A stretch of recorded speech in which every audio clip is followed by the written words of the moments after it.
Përzihet Fati Kostas, DJ Nuse Kostas. Shumica njerëzve nënqeshin përballë magjisë. Dikush e konsideron një çmenduri, ndërsa dikush tjetër bën shaka me rrëfenja të tilla, por ka nga ata që e konsiderojnë diçka tepër serioze e që ngjall frikë. Dhe sa herë që gjërat nuk i ecin siç kanë dashur, dyshimi i parë është se dikush i ka bërë keq. Dhe siç të gjithë e dim, thuajse gjithmonë ato që bëjnë keq me magjitë e tyre janë femrat.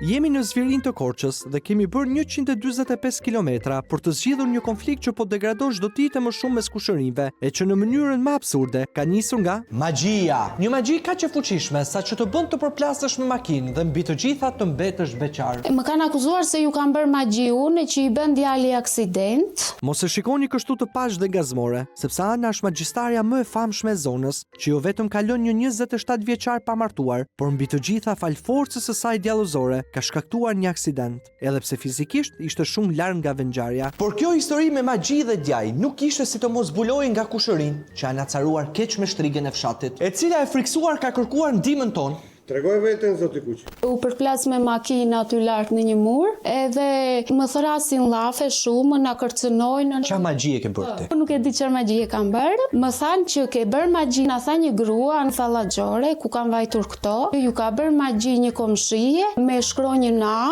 edhe ata më janë sulur mua. Filxhani i Fallaxhores kanë nxjerrë një A dhe kushërit kanë drejtuar gishtin tek aja më potenciale e zonës. Po ti je aja vetme në fshat? Vetëm unë që kam. Tu ka shumë djem pa martuar. I bie që unë ja u kam bërë të tërve magji. Të smartohet kë? Ti unë, sepse i kam bërë magji unë. Unë ja kam fajën. Por akuzat që lë djemt pa martuar nuk dalen aty, sepse Ana po përballet edhe me presione e kërcënime nga kushërinjt, përfshi edhe burrat. Tuaj që të na lejnë në rehatë, se po më sëmuren fëmijët, se thojnë në del Xhaxhilo, na shan llafe më të pista. Ta ma kanë ngjeshur mua që i kam bërë unë magji që të vdes djali tyre. Ai kishte pirë, raki dhe i ra murit. Mos e ka shtyr magjia që të Po pirë? mbase, mund ta ketë shtyr edhe magjia ime. Se mos i ke bërë magji gjithve? Kam bërë të tërve, ndaj s'po martohet njeri këtu.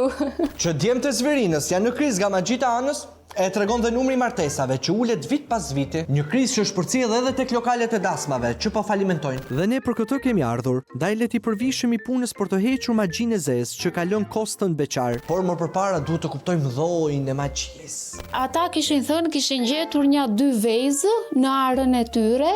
Musa hëngra vezë, sa mirë që si mora këtu. Jo, bëre mirë që si more, se pasaj do më akuzonjë edhe ti për magji. Kishin gjetur vezët në arën e tyre. Të zira apo kështu? Po se di bre, edhe i kishin çuar gjoja në ajo gruaja. 2 vezë, pa i qift pas ka qënë. Po, çifte bre, si ka mundësi që ka mbetur tek. Po si ka mundësi me vezë? Çfarë simbolizon veza? Veza simbolizon që ju bën magjin që mos martohet ose të pije raki i bambe e t'i bie murit. Kam 2 kokra vezë që i mbaj në duar.